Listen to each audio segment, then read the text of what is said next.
on Karol Wojtyła's Love and Responsibility. I'm very excited to be teaching this class. Every week, I'd like us to begin with a prayer. And the prayer I would like us to begin with for this course is, and I'm going to share my screen here, so you'll see it pop up, is the collect for the memorial of John Paul II, a beautiful prayer. Often these collects really summarize in many ways some really important aspects of the saint who is being celebrated or remembered that day. So feel free to join in with me, and this will put us not just in the presence of God, but really ask John Paul II to be present to our discussions during this course. In the name of the Father, and of the Son, and of the Holy Spirit, amen. O God, who are rich in mercy, and who willed that the blessed John Paul II should preside as Pope over your universal church, grant, we pray, that instructed by his teaching, we may open our hearts to the saving grace of Christ, the sole Redeemer of mankind. Amen. St. John Paul II, pray for us. In the name of the Father, and of the Son, and of the Holy Spirit. Amen. You might have noticed there's that collect actually has two titles of two encyclicals he wrote, Dives and Misericordia, his second encyclical, and Redemptor Hominis, his first encyclical. And some of what we'll talk about in this course will bear on some of what happens in his papacy as well. My name is Matthew Walz. I teach at the University of Dallas. I've been here for 14 years in Irving, Texas. Before that, I taught at Thomas Aquinas for 8 years. Got my PhD at Catholic U, writing on St. Thomas Aquinas and philosophy. And this is my second course for AMI. Last semester, I did a course called Philosophy of Man. At first, I was going to offer this course first, but then I thought, if people want to do the sequence, and there's a few of you who were in the course last semester, that in some ways the Philosophy of Man is a good background for this course. Not that it's necessary in any sense, but I'm really excited about this course. As I said, this is one of my favorite works. So that's my interest this semester, is to share with you what I think is a really important work for our age. But let's talk first of all about really what John Paul does in the couple of introductions that he puts. He's got two introductions because it got republished rather quickly because it sold pretty well. And he actually does some important stuff in those introductions. I'm not usually a huge fan of telling people to read introductions necessarily, but there are some points that he makes that I think help us understand the work better. And I want to just focus on a few of those. So this first part tonight is really thinking about Wojtyła's authority. With what authority does he write this sort of work? And so that's what I want us to talk about first. But before we do that, let's just go over the course description, because that actually starts to get a little bit at his authority. So this is how I'm describing the course for the next 8 weeks. As a young priest and professor of philosophy, Karol Wojtyła gave himself over in a special way to the pastoral care of young couples. Grounded in the thought of Thomas Aquinas, as well as phenomenological methods, Wojtyła brought his sharp philosophical intelligence and pastoral heart. Both of those are very important in this work. It's a pastoral work. He brought his sharp philosophical intelligence and pastoral heart to bear on his experiences with these couples. The fruit of this was Love and Responsibility, Wojtyła's first major philosophical work that lays a foundation for understanding his subsequent thought, especially his theology of the body. Love and Responsibility is a work of sexual ethics, framed and informed by an adequate anthropology, That's a phrase that he often uses later, especially in the Theology of the Body. An adequate anthropology, by which he means this, basically, doing full justice to the human person in all of his or her dimensions. This course is chiefly a guided reading and discussion of this seminal work by this great saint, with a view not only to understanding Wojtyła's teaching, but also and especially to reflecting on and perfecting ourselves as human persons whose sexuality provides both meaning and vocational trajectories in our lives. And that sort of dual end of sort of, understanding the teaching itself and seeing that that teaching has a task for us. I don't think I actually have to do much work to bring that together. I think you'll find that Wojtyła writes in such a way that his philosophy really comes with a kind of task or impetus that he puts in our soul. It's interesting to see how he does that as a philosopher. It's not just purely speculative, but as a matter of fact, his pastoral work is even there in these books. I want to fill out a little bit that first part of that course description and Wojtyła's interest in young couples as a young priest. You can see even in the background of this PowerPoint, I don't know how visible that is to you, but you see him sitting there in a campsite with a bunch of young people. You see in this foreground picture, he's relaxed as a young priest with these young couples. And he reflects on this later in life. A book he wrote, perhaps you're familiar with it, called The Crossing the Threshold of Hope. And it's a fascinating little book that he wrote. There was a reporter who wanted for a long time to sit down with John Paul and ask him a bunch of questions, and they made several dates, and then it kept falling apart because of schedule difficulties. Finally, John Paul told him, why don't you just send me the questions so I can at least look at them and think about them?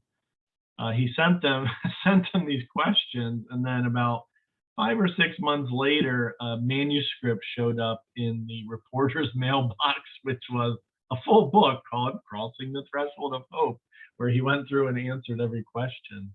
I don't know how he did that as a 73 or 74-year-old pope, but one of the questions was about the youth and his love of youth and the hope that he found in the youth. And this is part of his answer to that topic. Thinking about the priesthood, all vocations, but he's thinking in this context, the priesthood as a vocation to love. He writes this: it is this vocation to love that naturally allows us to draw close to the young. As a priest, I realized this very early. I felt almost an inner call in this direction. I'm using this quote here, call within a call. That's a famous phrase that's attributed to Mother Teresa when she felt that call to help the poorest of the poor in India. But you see this in a number of saints, right? They have a general vocation, you might say, but within that, they have a very specific call that they feel and experience. And this is true about John Paul. This work is an expression of that, the Theology of the Body. In some ways, his vocation as a bishop, cardinal, priest, pope, etc., really seems in some ways to centralize its focus on marriage and human relationships between man and woman.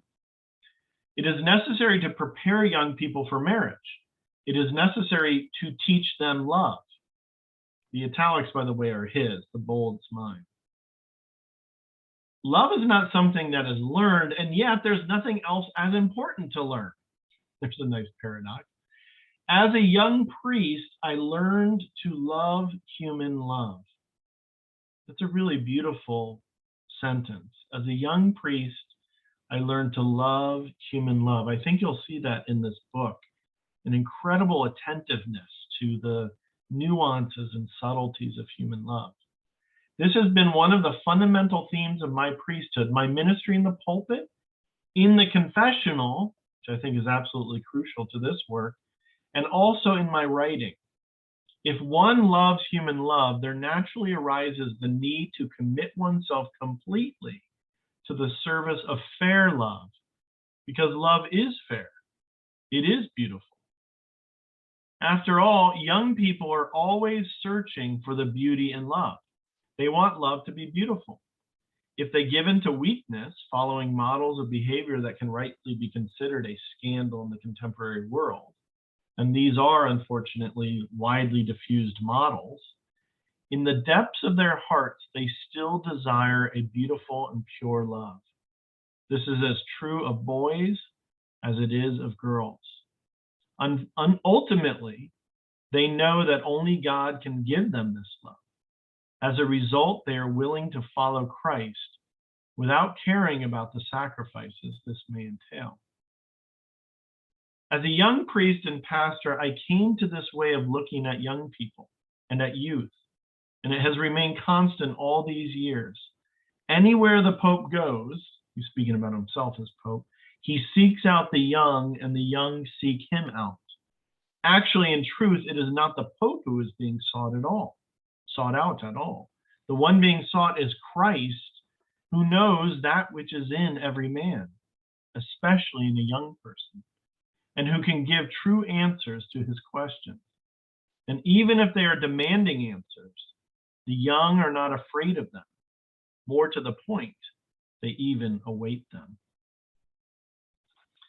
And I don't know how familiar, all of us are with his life, but this ministry to the young, and in particular young couples, both those on the way to marriage and those recently married, was a huge part of his early ministry as a priest. He was known as, he told them to call him uncle. He was called uncle by them, and for two reasons. One was to hide from the communists, because he was doing this ministry in a communist oppressed country. But the other was the familiarity, the deep sort of familial character that he had. He built up when he went to Lublin and taught as a professor there. He did ministry with these young couples, and he ended up building, I think, maybe 300 to 400 young men and women that he saw on a regular basis. When he was at his first assignment for 2 years in Krakow at a parish, and I think he officiated something like 120 weddings. I mean, if you think about the numbers there, it's almost like 2 a week. So this incredible familiarity with the dynamism of the man-woman relationship. And it's especially that period that moves from, to a commitment such as marriage. Now, he got a little, you might have, if you read the introductions, you might have sensed that maybe he was getting a little pushback. And he did in fact feel pushback. People were wondering why he was so intimately tied up with the lives of these young people. It looked rather radical. So here's a friend that you guys maybe know. I won't give his name, but this is a cardinal with an Irish brogue. He is now the prefect of the dicastery for laity, family, and life. And this is what he had to say a couple of years ago. Priests are not the best people to train others for marriage. They have no credibility. I was going to try to do this in an Irish brogue, but I didn't think I could pull it off very well. They have no credibility. They have never lived the experience. They may know moral theology, dogmatic theology, and theory, but to go from there to putting it into practice every day, they don't have the experience. And if you read the introductions, you can see that this is not a new objection to a priest dealing with marriage. The introduction, that's Karol Wojtyła as a young priest, actually when he just became a bishop, 40-year-old bishop, and he published this book when he was a bishop. It seems like he wrote it while he was a priest, but then became a very young bishop, and it finally came out in published form in his early years as a bishop. But this is sort of his response, or at least we'll look at the response in the book itself. But basically, he wants to argue that priests end up having a distinctive and extensive sort of experience regarding marriage and the love between a man and a woman. And I want to turn to a couple of these passages. If you have the translation in front of you, you'll notice that the introductions have Roman numerals for their numbering. And I want us to sort of consider the way in which he responds to these objections. So first, I want to look at a passage on 21 in Roman numerals. So you'll see on page 21 in Roman numerals, this is the introduction to the first Polish edition in 1960. Actually, let's just start with the first paragraph there. There exists a view, as I just pointed out, still exists a view, that only married people may speak about marriage, and that only persons who experience love between a man and a woman may speak about such love. By the way, if anyone needs, clear guidance about where I'm reading from, I don't want you to be lost. So don't feel, just feel free to interrupt if you need help finding the place. This view demands personal and direct experience as the basis for speaking in a given field. Thus, priests, the religious and celibate persons cannot have anything to say on matters of love and marriage. Nevertheless, they often speak and write on those topics. A lack of their own personal experience does not hinder them, since they possess a very rich indirect experience proceeding from pastoral work. For in pastoral work, they encounter precisely these problems so often and in such a variety of ways and situations that another experience is created, experience that is undoubtedly more indirect and alien. Alien there, he means really it's just not mine, it's that of another. But at the same time, vicarious might be a good way to translate that better. Alien is a little odd in English there. But at the same time, much more extensive. Indeed, the abundance of facts from this field prompts all the more a general reflection and a search for synthesis.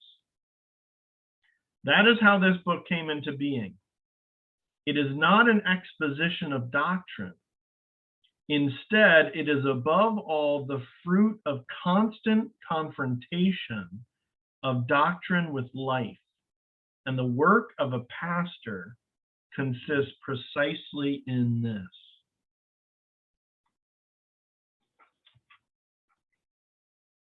I might return to that claim of pastoring and what he means by that. Let's turn ahead to 26. Actually 25 in Roman numerals. This is the second Polish edition. I'm going to start with the second paragraph of the second introduction on page 25 in Roman numerals. Love and responsibility came to be on the basis of two sources, which concurrently provided elements for it. In order to understand these sources and the whole mechanism of their cooperation, one must consider the fact that the author of the book is a priest. Yet priests, as well as the religious, are often denied the competency to speak on sexual matters, precisely on the grounds that they do not personally encounter them the way that lay married people do, that they do not possess personal experience in that field.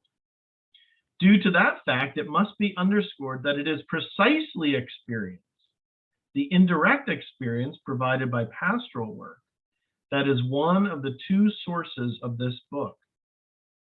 This work so often places the priest or the religious face to face with sexual problems in so many diverse moments or situations that quite a specific experience ensues as a result. It is granted that this experience is not personal but alien instead, although at the same time it is more extensive than any exclusively personal experience. It must be added at once that this experience differs from the specialized experience of persons, such as physicians, who also encounter sexual problems in the wide sector of various facts. The point of view specifying this experience is different. Interesting sort of addendum he adds there about the difference between, say, a medical doctor who hears rather personal things about the sexual lives of his or her patients, but in some ways is not undertaking it with a view to the encounter between the teaching of the church, for instance, or the sexual ethics and the reality of life.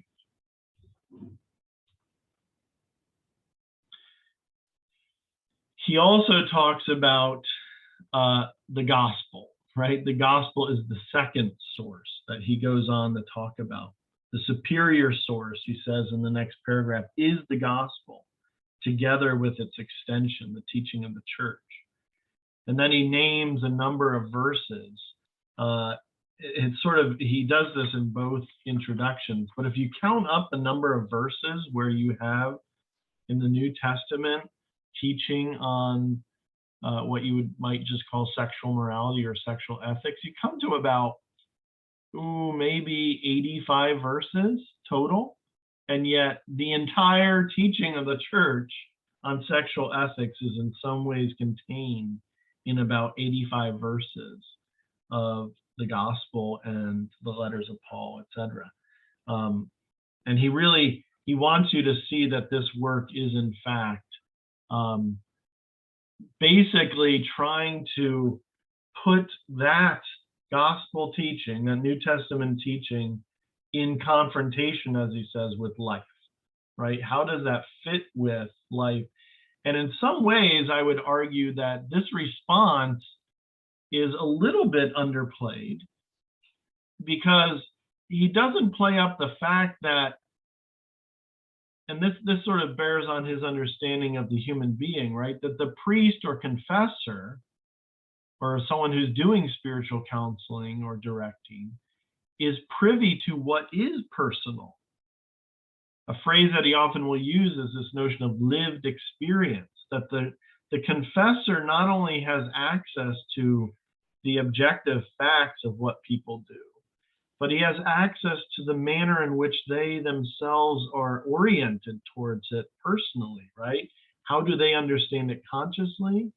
What kind of attitudes or guilt or blame is involved?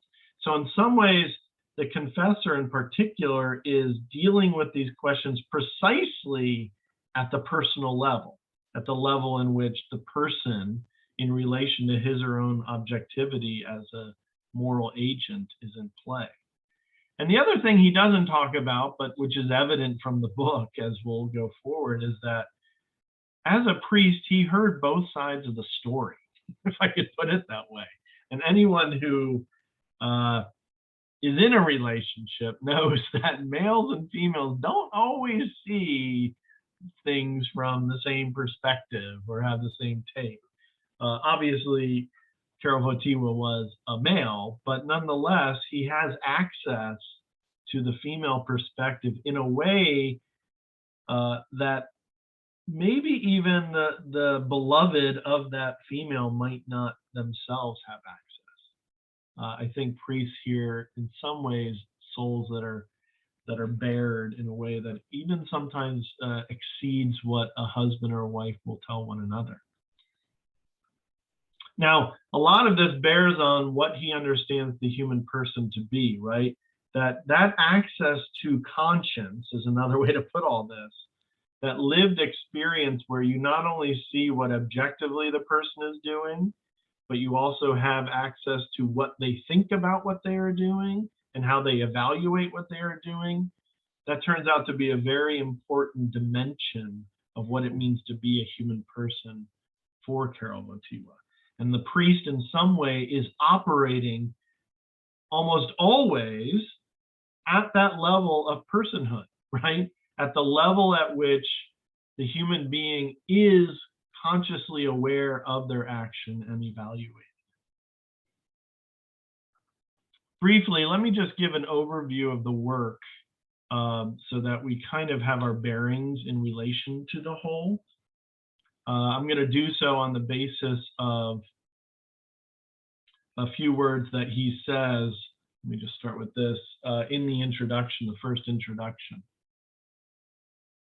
This book was born principally from the need to substantiate the norms of Catholic sexual ethics. Now remember, this is coming out in 1960. So Humanae Vitae is on the horizon, contraception's being debated, and of course, you know, basically the sexual revolution, as we now refer to it, is right on the cusp of breaking open. So he's very much aware as a priest that these questions are in deep, deep discussion and in many ways rejection on the part of Catholics. The most fundamental grasp of sexual morality is to grasp it on the basis of love and responsibility. Hence the title of the whole book. Now, I don't know if I want to say that's a huge critique of the way that maybe a traditional approach to Catholic sexual ethics took place, that looked at it through the lens of justice, say, or, you know, what's the most I can do, or, you know, those kinds, but to really undertake the whole question on the basis of what is love and what does it mean to exercise responsibility in relation to love. In some ways, it's a maximal perspective on this whole question of sexual ethics. Let's maybe not begin in the level of justice, but let's begin at the level of love itself. Sorry, this is not working. There we go. Such a grasp demands a number of analyses. Notwithstanding its synthetic character, the book is strongly analytical. Analytical just means, analusis in Greek means to loosen things up, right? So he wants to sort of differentiate, make distinctions, right? That's what he means by saying it's an analytical work. Even though he's trying to bring a unified or synthetic understanding of love, the only way to understand that integrity or synthesis is by understanding its parts, as it were. So it is a very analytic work, as he says. The object of analysis is at first, this is chapter 1, which he calls the person and the drive, the person in relation to the sexual drive. Then, this is chapter 2, which he calls the person and love, love which grows between a man and a woman on the foundation of this drive, the sexual drive. Then, chapter 3, the person and chastity, the virtue of chastity as an unavoidable factor of that love. And he calls chapter 3 a rehabilitation of chastity, because he thinks chastity has been deeply misunderstood in the tradition. In some ways, it's a recovery of Thomas Aquinas on chastity. And finally, chapter 4, justice with respect to the Creator, the issue of marriage and vocation. All these problems are the object of analyses and not of descriptions. For the point is precisely to explicate the rationale to which the rules and norms of the Catholic sexual ethics owe their raison d'etre, their very reason for being. This book has a philosophical character throughout, for ethics is and can only be a part of philosophy. And by philosophy here, he means at minimum, basically searching for an ultimate answer within that field, right? He's trying to get to the ultimate principles that ought to govern a sexual ethics. So it's not casuistic answering this or that question about sexual ethics, but really trying to arrive at the very source and principles of a sexual ethos that's actually perfective of the human being. And I also want to say it's philosophic, despite's probably the wrong word. It's philosophic, and yet the Gospels are present to this work. And I think it's important to see the way that Wojtyła reads the Gospels. It's not that I'm saying that he doesn't read them with the eyes of faith, but in some ways he reads the Gospels maybe you could put it this way, first through the eyes of a philosopher. In other words, if you just look at the Gospels and look at Paul's writings and all those things that he named that cover sexual ethics, that's a proposal, a philosophic proposal about how best to live out our sexuality. And in some ways, in a certain way, he wants us to read the Gospel in that lens, right? It's making a proposal about what it means to be a sexed human being. And in a certain way, that proposal that Christ presents to us and Paul explicates is to be looked at through a philosophic lens. And there's a way in which that maybe humanizes our reading of those scriptural passages in a way that turns out to be quite helpful and maybe makes them even more convincing. Okay, so I would like to pause here, see if there's any questions. That's sort of, as you can tell from what we just covered, fairly introductory. What I'd like to do in the second half, just so you know, I'm going to talk about the notion of person at work in the first half of chapter 1. But if you have thoughts or questions or comments, it's open at this point. Dr. Waltz, I had a question. It's not really my personal point of view. It's just something that struck me as you were going through some of the rationale that he used to say that even though a priest or a bishop would never experience what it's like to be married or to have some of these physical relationships, that they've been privy to both sides of the story, so to speak, right? Yeah. Has anyone ever, like from a counterpoint perspective, ever said that that's heavily subject to selection bias? You know, you're basically saying that all of your experiences lived through what you heard, through all the people that have come through the confessional or pre-Cana, or through a very structured Catholic lens. And when you look at things today, 60% of practicing Catholics don't even believe in the real presence of Christ in the Eucharist. So has anyone ever kind of challenged that perspective that, yeah, you have a perspective, but that may not necessarily be an unbiased perspective? Do you mean because everyone you're dealing with is Catholic?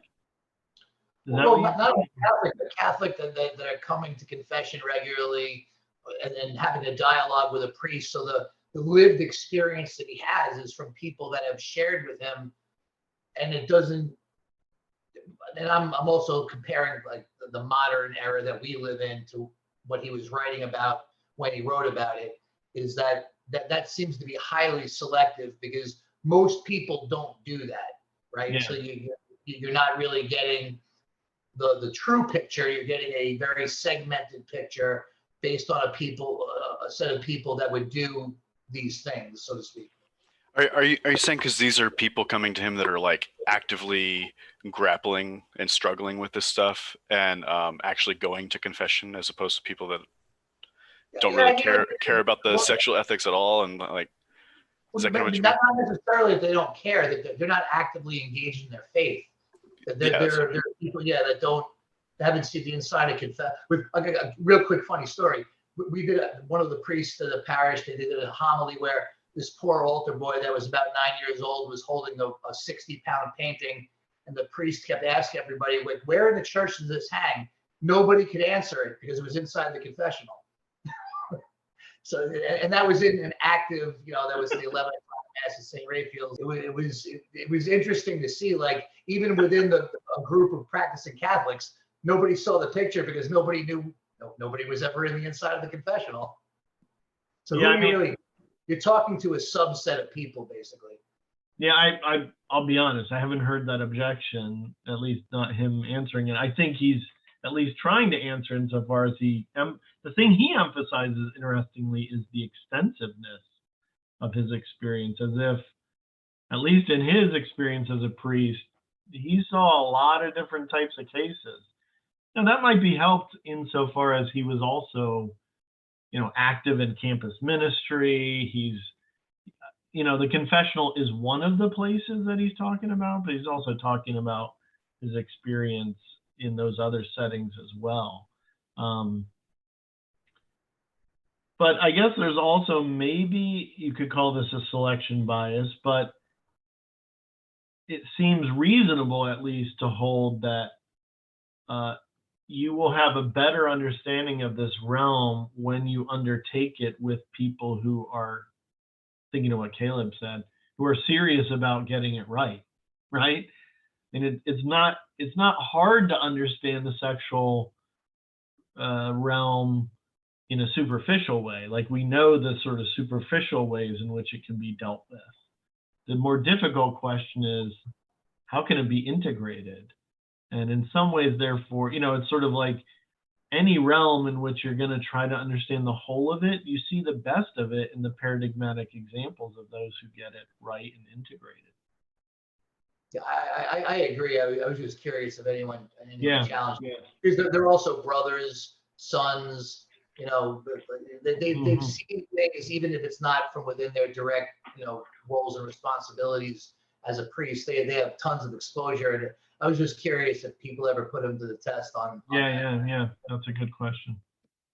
Yeah, and with my experience with hearing priests talk about their ministry, they not only talk to the people who are coming to the confessional, but, priests like Karol Wojtyła, who were just on fire, they go out to the masses, and because they're priests, people are not afraid to just like tell them everything, Same with sisters too. They'll tell stories where like, oh yeah, I met this person on the plane and they told me their entire life story.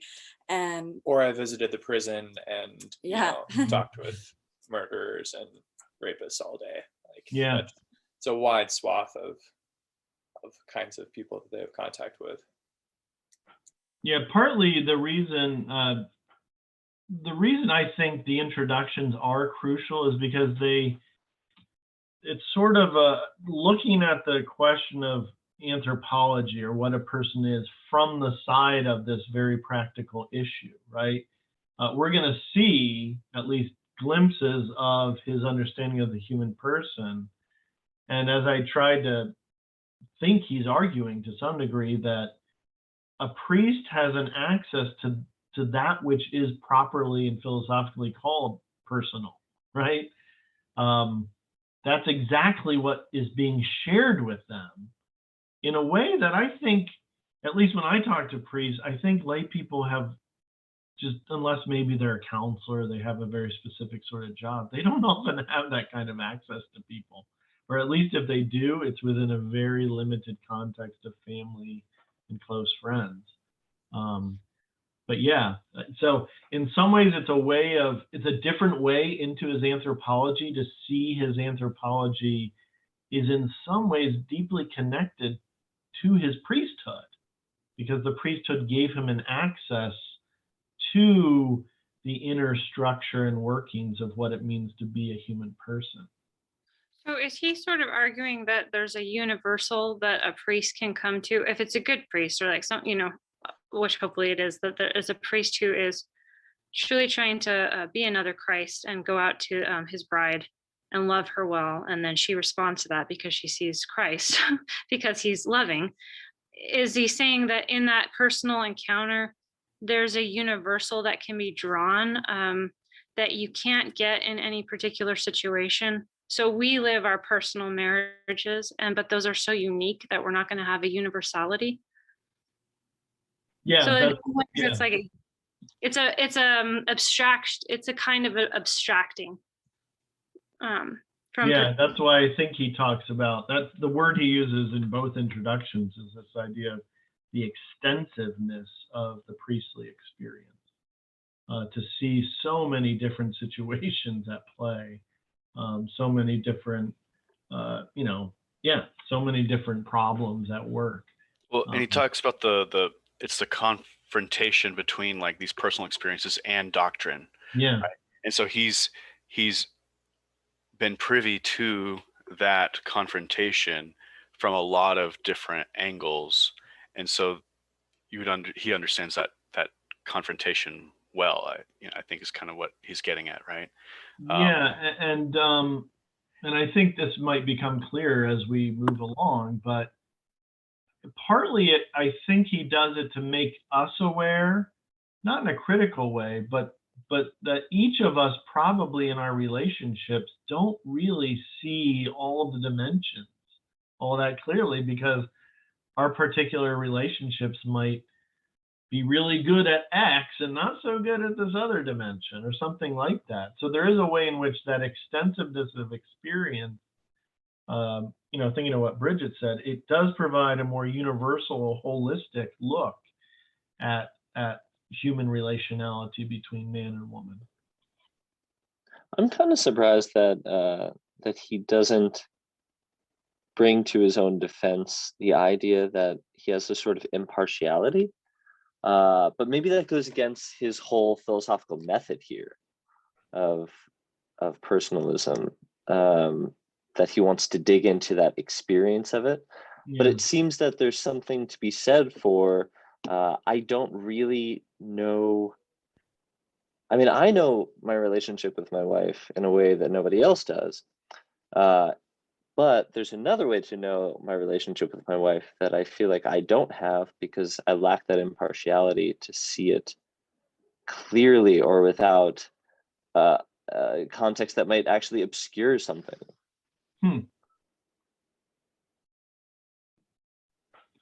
Yeah, partly I would maybe question whether my own consciousness of my own sort of personal appropriation of that is necessarily partializing, if I can put it that way.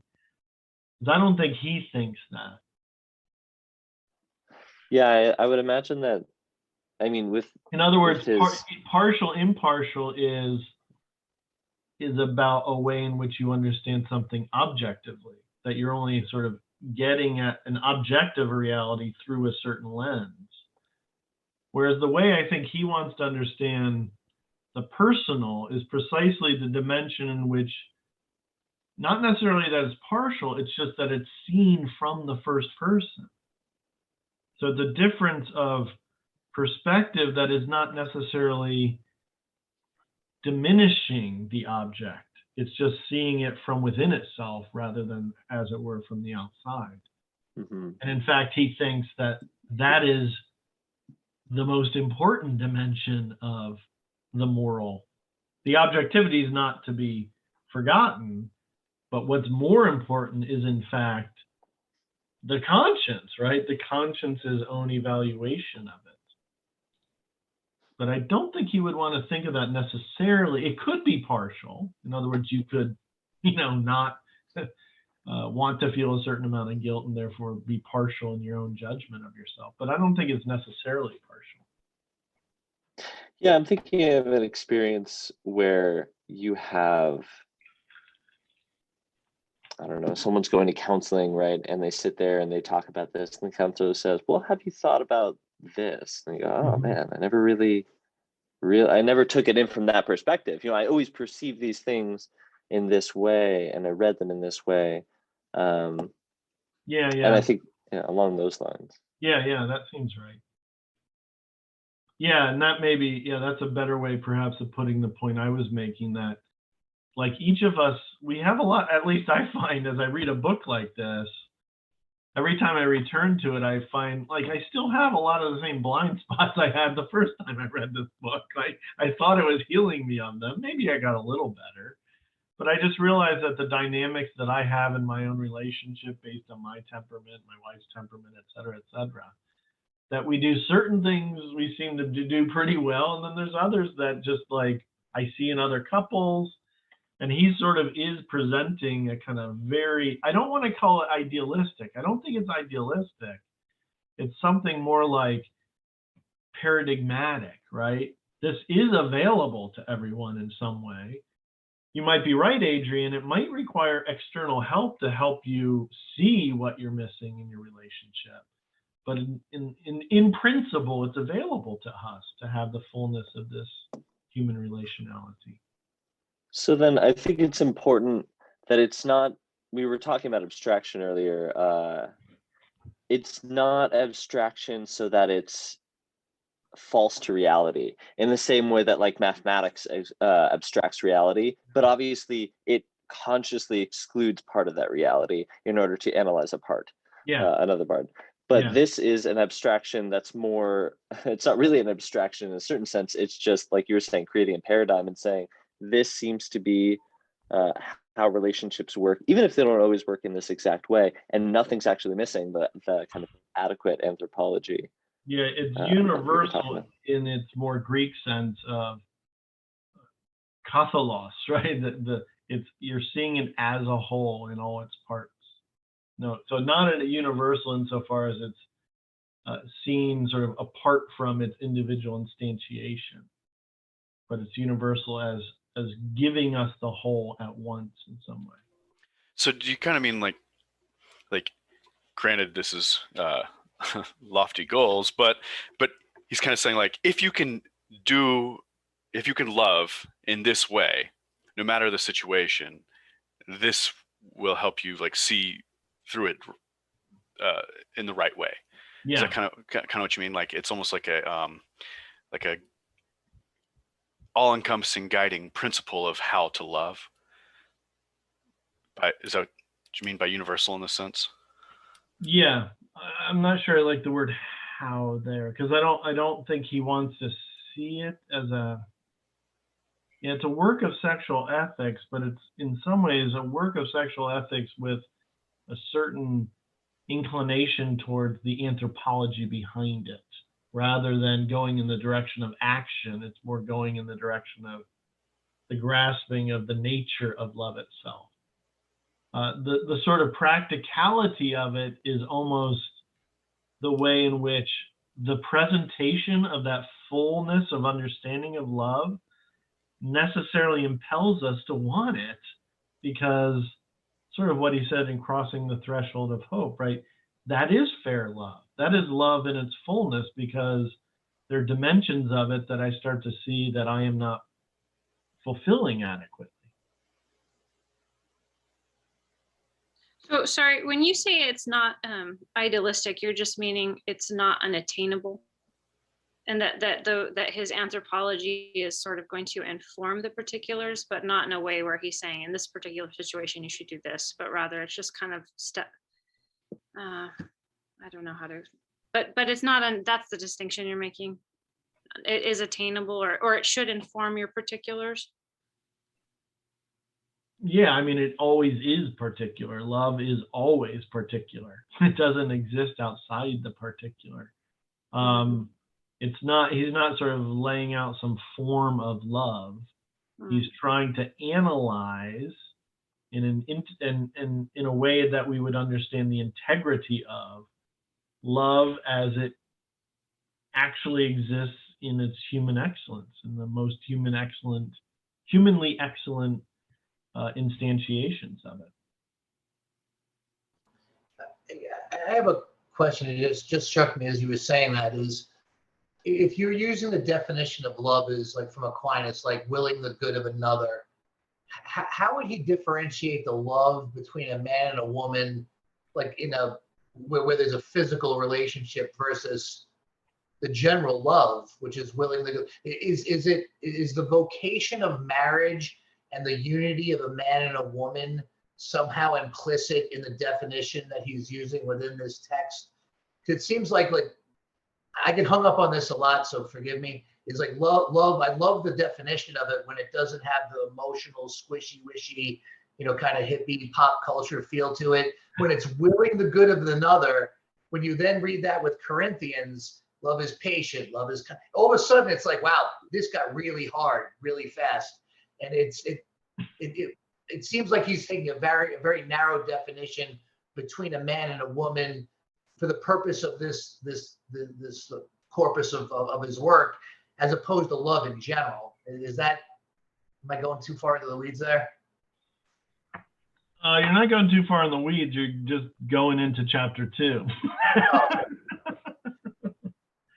But just my brief answer would be, there is a way in which I think he wants to maintain, and this sort of maybe gets to the questions that were just preceding it. Like, we have to begin to think analogically, right? You have to start thinking about paradigmatic cases. There is something paradigmatic between the love between a man and a woman. by paradigmatic, I mean it has all the dimensions of human love that are available to human beings in a way that, say, male-male friendship doesn't, or female-female friendship doesn't, or parent-child love doesn't. Not to even mention like love, as it were, between animals and things like that, which we can also speak about analogically. So it's paradigmatic insofar as every dimension of the human person is addressed in some way in the man-woman relationship of love.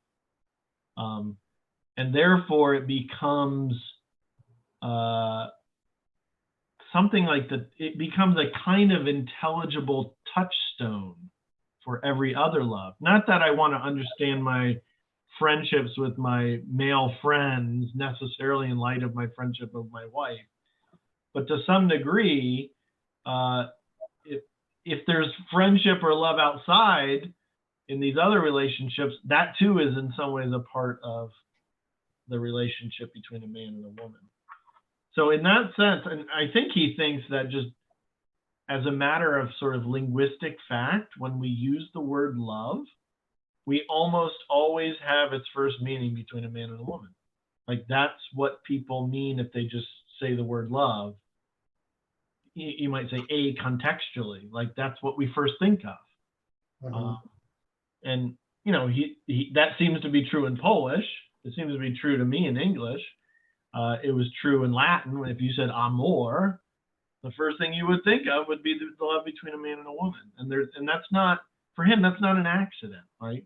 That's because of the fullness of the human person that's on display in that relationship beyond any other possible relationship. Do you know how versatile is the word love in Poland? Like in English, we use the word love for a lot of things, probably way too much. And I know in some languages, they don't apply it as casually as we do in English. So do you know how? I don't know word Polish. love and I mean, my sense from just, you know, I know just a little bit of Polish, but not enough to even answer that to begin with. My sense, though, is it sort of has the valence of amor. And I mean, it seems to me English love has the valence of amor. And the Greek would probably be philia more than eros. I guess I've just heard that like in English we say I love like objects and things more than people in like Latin-based languages use amor for those kinds of things. I could be wrong about that, but yeah, I mean, at least Greek and Latin use amare that way often, but yeah, I don't know enough Polish honestly to. Yeah. I'm just saying that in light of the way he analyzes love in chapter 2, where it looks like it has the same valence and coverage as our word love. Let's see, it's 8:45. How about we take like a 5-minute break? I do want us to talk about persons tonight. We have to kind of lay a basis for persons. So I'll be back. My clock here says 8:45 p.m. 8:46 now. So I'll be back in 5 minutes. Whatever your clock says, we'll pick up again in 5 minutes. Hello again. Let's jump right in. I want to get a few thoughts on the table, as it were, regarding persons. As I said, that's in some ways the object of contemplation in the first half of chapter 1, when he's analyzing the verb to use and those things. So once again, I'm just going to share my screen real quick, get some text up there for us to contemplate together, and then we can discuss. Persons, let's think about that. So in chapter 1, you know, there's a lot going on here. So I felt a little compelled to really focus in, I guess I'd say, in 3 passages that bring out in their own way his teaching on the person that he thinks is a sort of grounding for this work.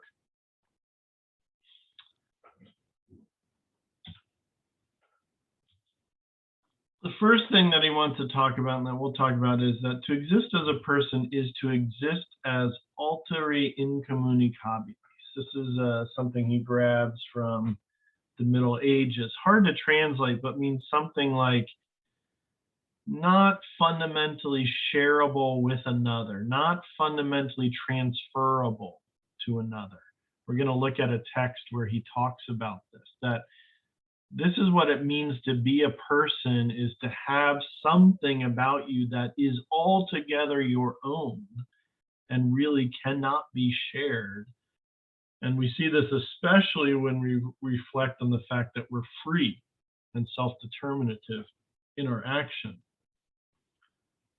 A second aspect of being a person is he uses this interesting analogy that to be a person or to be personal is to exist in an exponential relation to the natural order.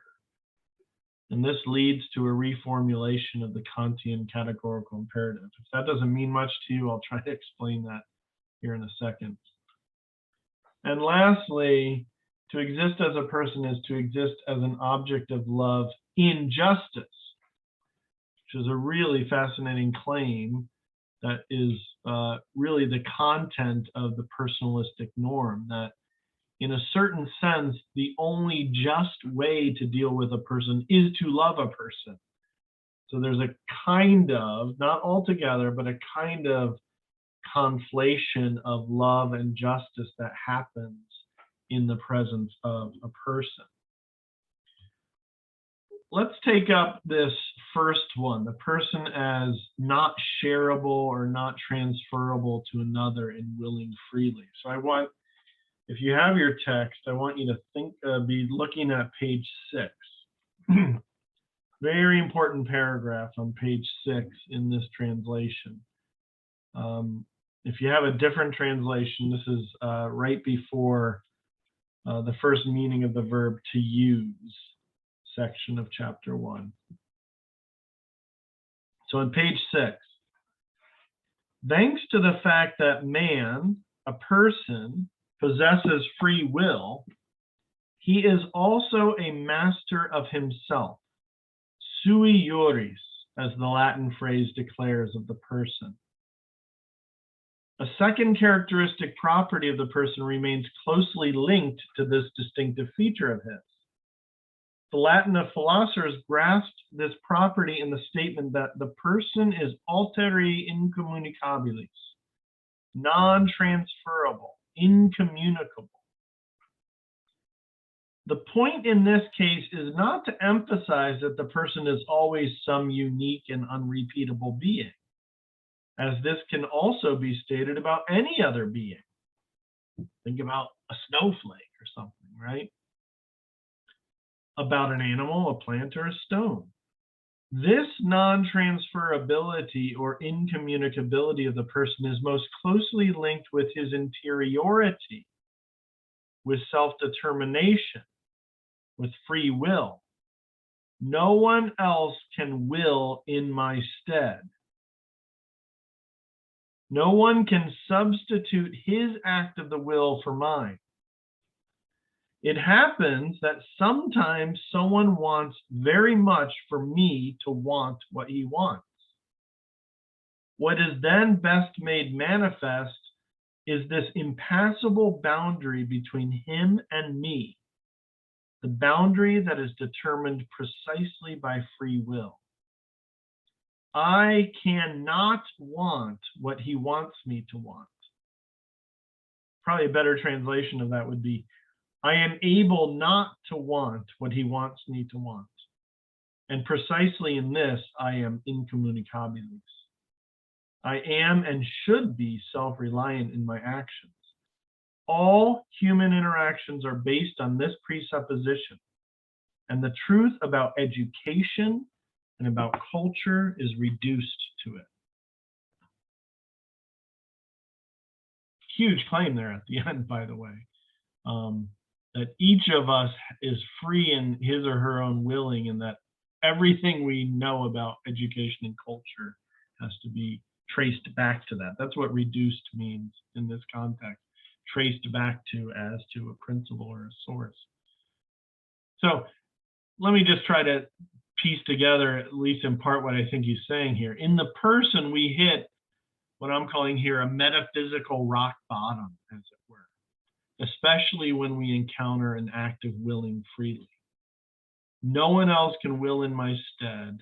No one can substitute his act of will for mine. I cannot want, or I'm able not to want what he wants me to want.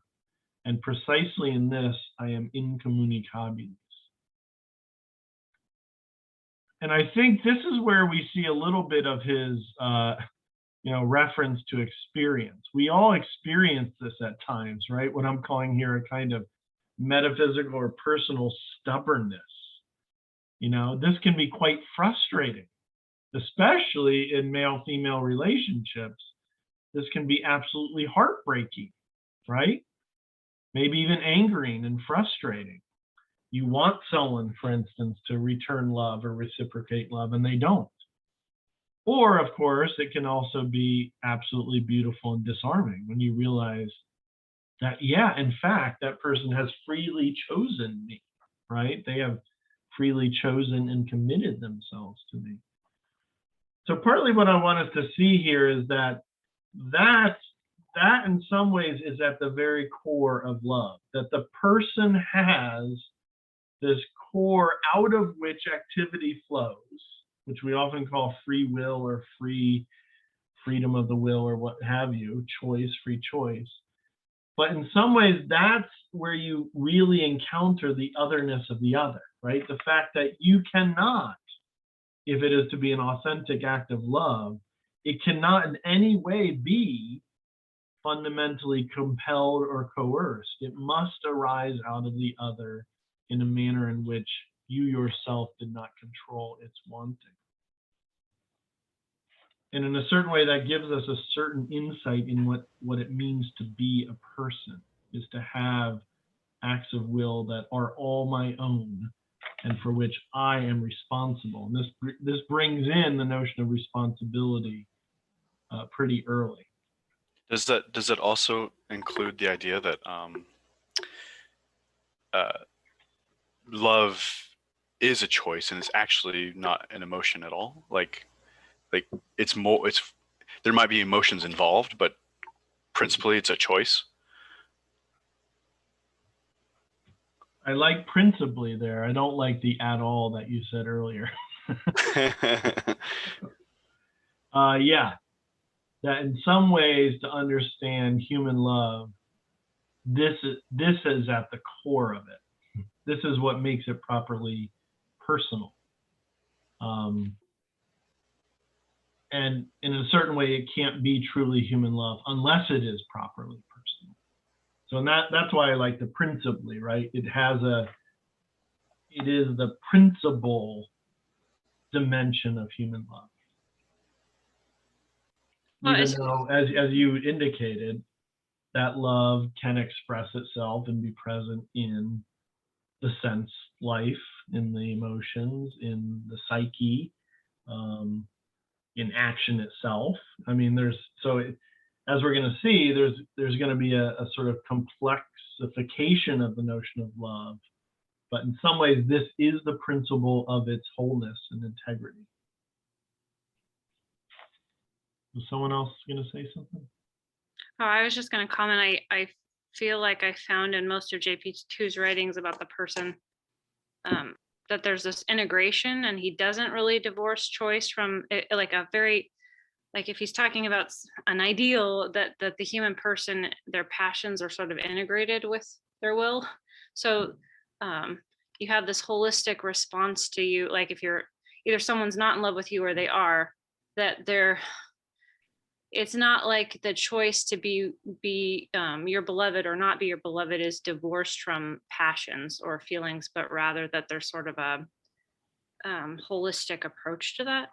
Yeah. Yeah, in some ways that's the task of chapter 2. Chapter 2 is about that integration of love. Not something we necessarily experience automatically. That's, it requires virtue in some ways to achieve that, chastity. sexuality in particular. Let's look at this second way we can sort of have I guess I wanted you to think of these as sort of pathways into his understanding of the human person. This one I find myself quite intriguing. It's on page 11 in the text. And there he's talking about the fact, in the paragraph that ends there at the first half of the page, just the last sentence reads, "Therefore God does not save man against his will." So here he's talking about the fact that it's in some ways it's an improper way to understand even God's relation to man, that God uses man in some ways as a tool. No, as a matter of fact, we participate in his plan, not as a tool, but freely. But notice what he goes on to say, and this is what I find to be a sort of provocative analogy for understanding the human person. This elementary truth that the person may not be a means of action as opposed to all other objects of action, which are not persons, is thus the exponent of the natural moral order. That word exponent, I looked it up in the Polish, just like I said, I'm not a Polish expert, but it has a mathematical meaning, right? It's the exponent of the natural moral order. Thanks to this truth, this order acquires personalistic properties. The order of nature, which also includes personal beings, must possess such properties. I want us to think about what he's saying here and to see if it's sort of helpful to us. I got something wrong here. Let me get this all up here. Oops. So the presence of persons in the natural world deepens it in the manner in which an exponent relates to its base, if you could put it that way, right? This is how he wants you to understand what it means to be a human person.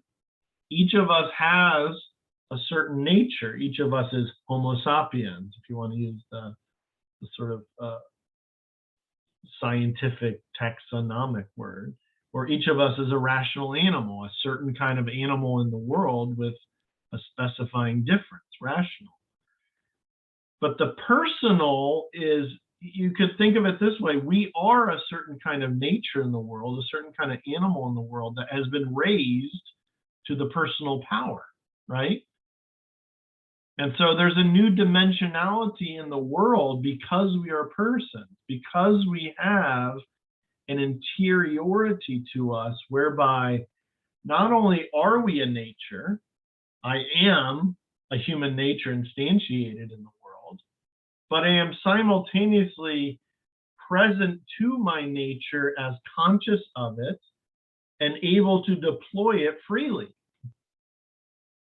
And that's what the personal dimension is. In some ways, it both deepens what I am and envelops what I am as a new dimension of my existence.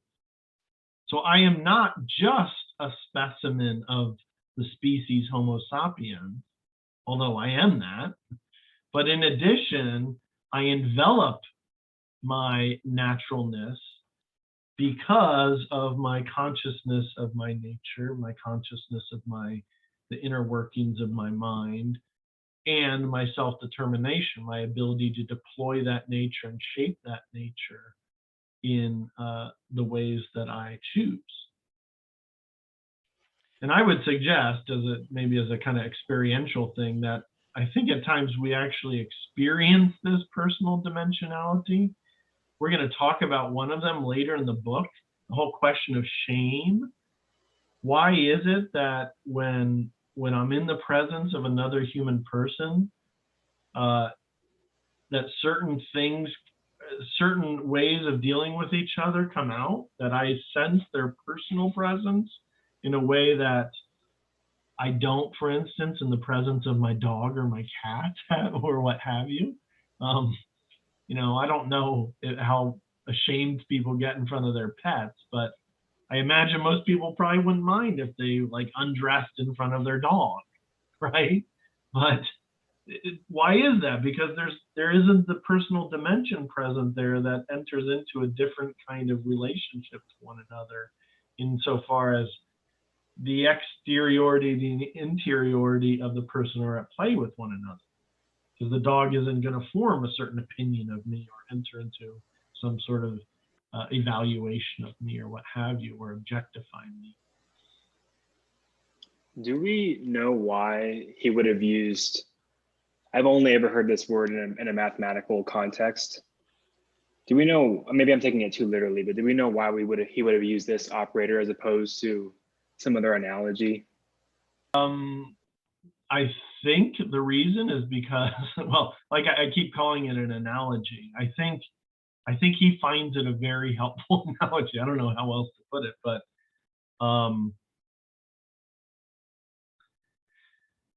it plays in well with a mode of thinking when he wants to talk about the person.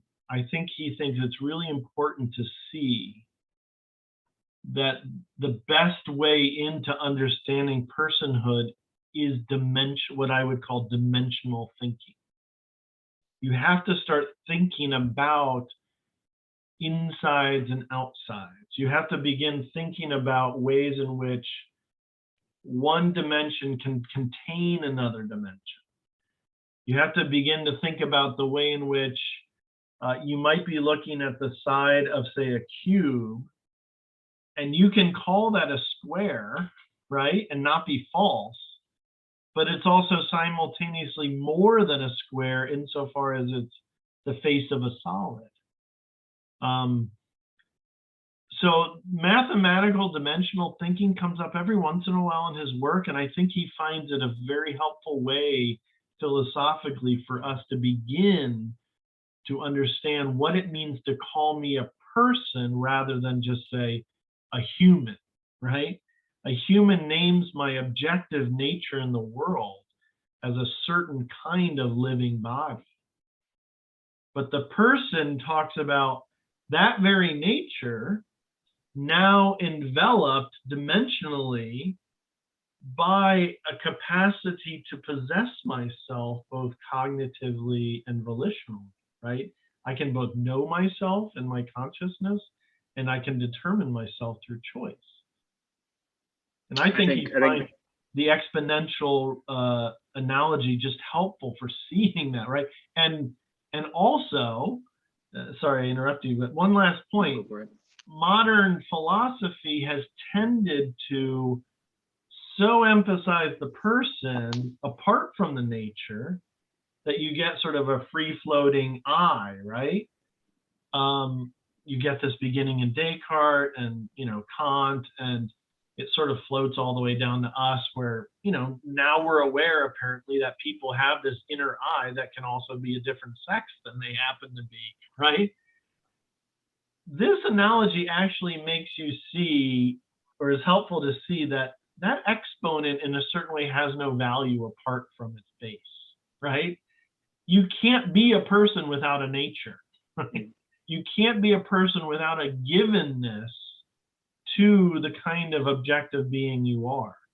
So it's a way for him to also keep connected the objectivity of your nature to the subjectivity of your personhood. Does that help? The shape analogy helps me connect some dots, because I was thinking of it purely from an operational perspective, but that reminds me of some stuff that I've read in C.S. Lewis type material as well. That geometry helps me connect some dots. Thank you. Yeah, so I mean, if you just think of a moral act, right, it has a certain face value in the world, right? I can say, wow, that guy just killed someone, but I don't know, what were his reasons for doing so. It's not going to escape the fact that a homicide took place in an intentional way, but it's going to be fitted within a context in which understanding what he was thinking and his intentions and his culpability inform that moral act at the dimension of his conscience, right? So it doesn't downplay the objectivity of the evil that took place, but it's to recognize that that evil has both a sort of objective external dimension as well as an internal dimension of consciousness. And in some ways, this is the genius of his anthropology, is to reel in, if I could put it that way, that's the way, to reel in modern subjectivity and to root it in an objective understanding of the nature of the human being. Well, and he comes up with some really helpful analogies, I think, for us to understand the kind of unity that's at work here, right?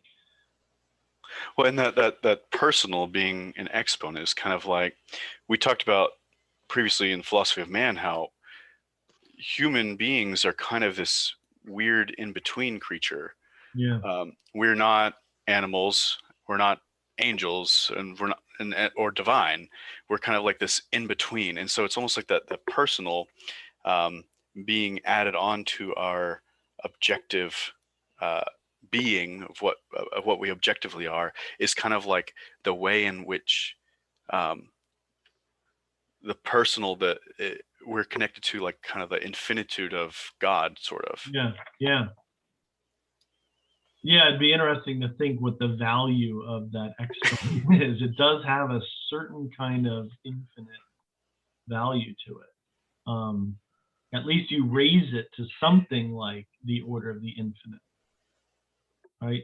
And that's true also for JP2's understanding of man's presence in the world as capable of recapitulating the whole of reality in himself, right? So it has a kind of capaciousness that's opened up, right?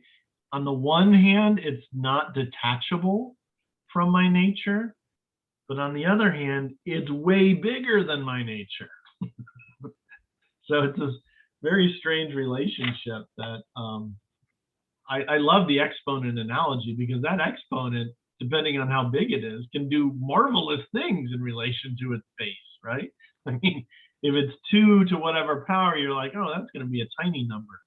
Well, what if it's 2 to the 1000th power? It turns out to be a humongous number, right? So despite, the finitude of our nature, the fact that a personal interior space is opened up to us owing to our rationality, that actually heightens that nature to in a certain way, as you were saying, to a kind of infinite degree. I mean, couldn't we call this the soul? Yeah, well, the soul, you can talk about the soul is usually, at least in the philosophic tradition, a more objective way of analyzing the nature part of it, right? That the rational animal, that is the objective nature present in the world, is a body-soul composition, right? The soul, I would say the soul is the objective basis for my personhood. But as a matter of fact, personhood names not the soul, but the way in which, owing to the kind of soul I have, I can be present to myself and determinative of myself. That's what's named by it. What's named by it is the subjectivity that that rational soul gives rise to. And, partly this is in his anthropology, right? That he's not rejecting an understanding of the person as an individual substance of a rational nature, the Boethian definition. But in some ways, he's thematizing the subjectivity that, in a certain way, I don't want to say it gets downplayed in medieval thought, but it doesn't get thematized, right? It gets thematized in Descartes and modern thought, but it gets thematized in a way that detaches it from its objective basis. And therefore, you lose any grounds for a true morality, any grounds for a true sense of what it would mean to be a fulfilled human being. So as I was saying, he's trying to reel in the notion of subjectivity. But I don't know if I'm helping here, Mark, but it does seem to me you're not soul does not capture. Soul is still thinking about the reality from the outside, as it were. Whereas person is a way of naming the reality from within itself. And the fact that I say I is what I'm naming when I talk about personhood. So in one way you could say, you can speak about the human being in the third person. I can even speak about myself in the third person. So it's not as if the reality is any different, but there are two sides to this reality, an exteriority and an interiority that he is trying to articulate the unity of. Does that help a little bit? I might be using this analogy a little bit more as we move ahead, because I think it turns out to be a real, if you have a certain, and it's not like this is high math or something, but I think there are ways of sort of seeing the male-female relationship in these regards, according to this kind of formula of, the rational animal raised to the personal power. I just have a question about how it's presented in the language. I mean, the way we're talking about it, it's as if we're just talking about how this exponentiality is with respect to personhood on top of the base of, we're a being in the material world, and rational animality, yeah. But is it also rational? Is it also extending to other beings in the natural world that don't have rational nature in some way because we have an awareness of them or something? I'm not sure. I'm more just asking because of the way that it's put in the natural world deep into exponentially. Is that the natural world or just ourselves? Does that make sense? Yeah, I would say I guess I'd almost want to say it's first ourselves, but it has its extension to the natural world insofar as one begins to see that the presence of persons in the natural world makes possible that other beings get caught up in their trajectory towards personhood, right? I mean, think about the ways in which human beings can personalize their environments, right? Or, own animals in a way that brings them into the operations that are done freely by persons. So our presence in the world does, in a certain way, personalize the world in an extended way. He's thinking about it, I think, first in relation to our own nature, but the world is a personal world, right? And that's the case, it seems to me, even if there were just one person, right? It would already open up the capacity for everything to be recapitulated in that person. It's a certain way of recovering what's deep in the perennial philosophical tradition, that what happened, to understand man as genuinely that for the sake of which the entire universe exists. That gets lost a little bit in early modernity because the picture of the cosmos becomes so huge. It's almost hard to think that anymore. But yeah, I mean, this is not the place to sort of think through that question, but to what degree the new cosmology helps or hurts that conception. But it seems to me fundamentally, Wojtyła thinks that's the only real explanation of personal presence in the world. If there are persons in the world over and above nature as such, or whatever you want to call that, non-personal nature, then the one is for the sake of the other. And we see that in the personal capacities, right? That intellect of its very nature is in principle capable of knowing everything that exists.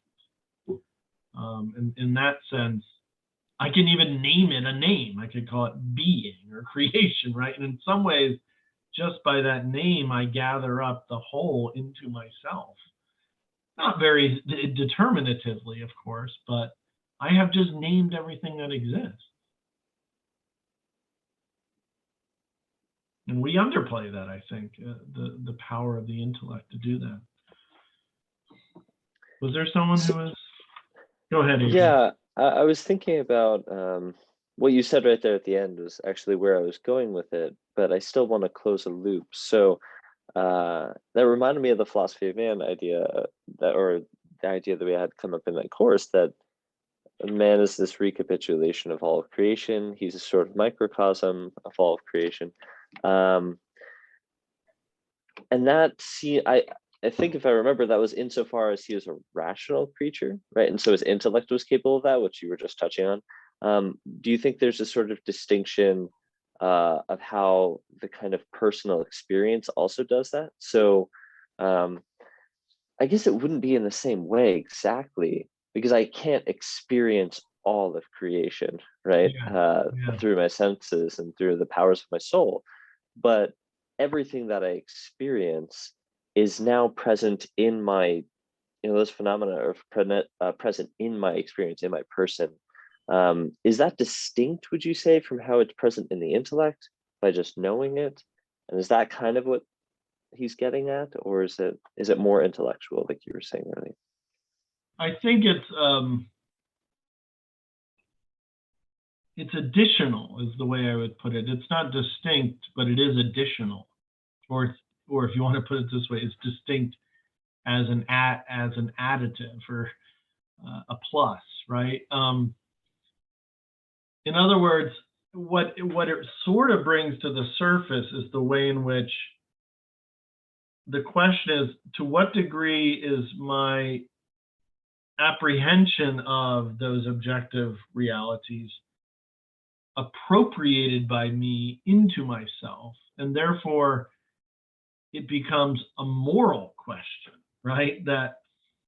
And this is a big part of JP2's understanding that the personal is the realm of the moral, right? And the intellectual falls under that in a certain way. Yeah, I'm not sure that's helping, but what lived experience brings to the forefront is the way in which I have or have not appropriated it as my own. And that becomes a moral dimension of my existence. I can know all sorts of things. I mean, in some ways, there are certain vices attached to this, like curiositas, as they call it in Latin, right? Like all this glut of information we have going, right? That in a certain way always remains at an arm's length. What the personal, and all of that is available to us by what? Having an intellectual nature, right? I can read all that stuff. I can categorize it to a, at a superficial level. But the moral question is, have I appropriated it, or is it appropriatable? And to what degree, therefore, do I have to be attentive to not just my intellectual capacity as mere capacity, but my intellectual capacity as deployed personally on a trajectory towards my end? So to speak about the intellect and its capacity for the whole in a certain way doesn't capture the way in which nature is fundamentally teleological too. It's not just a big place. It's a big place oriented towards something. There's a plan behind it. And that's what I need to recapitulate in myself. I need to recapitulate in myself the plan of the universe. Its teleological orientation towards God. That's hard in our world because there's so much intelligibility, as it were, available to us, so much data, and that appropriation becomes absolutely crucial. Let me just fill this out a little bit because we're running a little low on time. If you're familiar with Kant's categorical imperative, just below on that same page, JP2 reformulates this categorical imperative. This is what he says Kant says, which is a translation of Kant's German. That Kant says, act in such a way so that the person is never a means of your action, but always an end.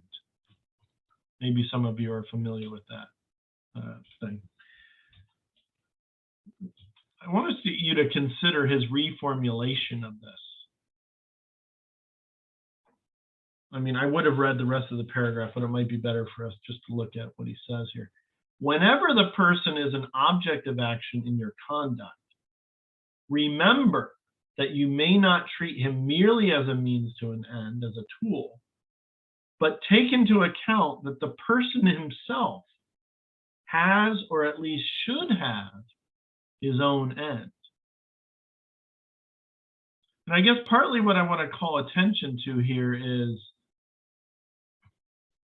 when you think about Kant's categorical imperative, in a certain way, when Kant talks about the person as an end in itself and never to be used as a means, what Kant is saying is that the person is an end in the sense of a limiting condition of our action, right?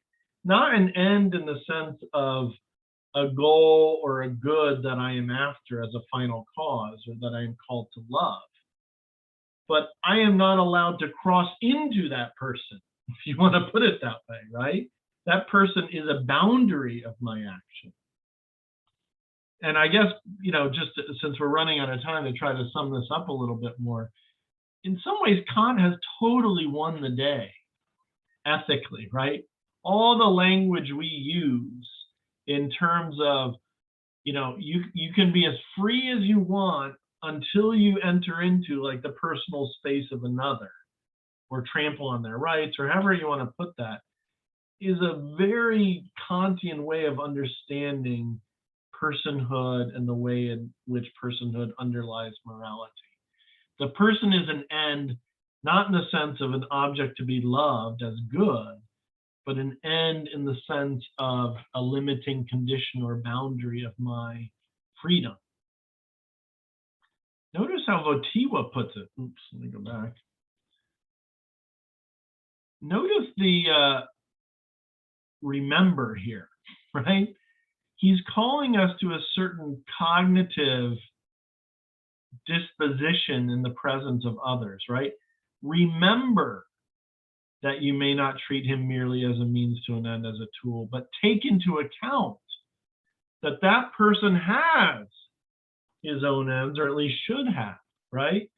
In other words, take into account that what you're dealing with in front of you is not just an objective nature in the world, but an objective nature that is simultaneously self-possessing and self-determinative.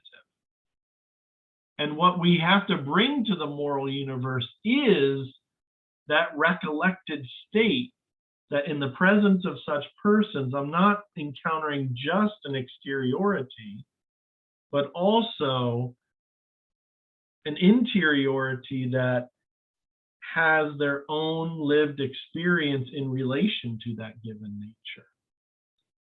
In other words, to go back to that previous slide, in some ways you're encountering not just a human being or a rational animal, but you're encountering a rational animal that is simultaneously in relation to that nature, having its own experience of itself and its own ability to determine itself. And just very briefly, to jump ahead to the end, near the end of today's reading on pages 26 to 27, this is in some ways how the personalistic norm comes about, right? That if that's in fact what you're encountering in every human person that you encounter, then in some ways, the just way to treat a human person is to love them, right? Not simply to respect them, that's a more Kantian way, but in fact to love them.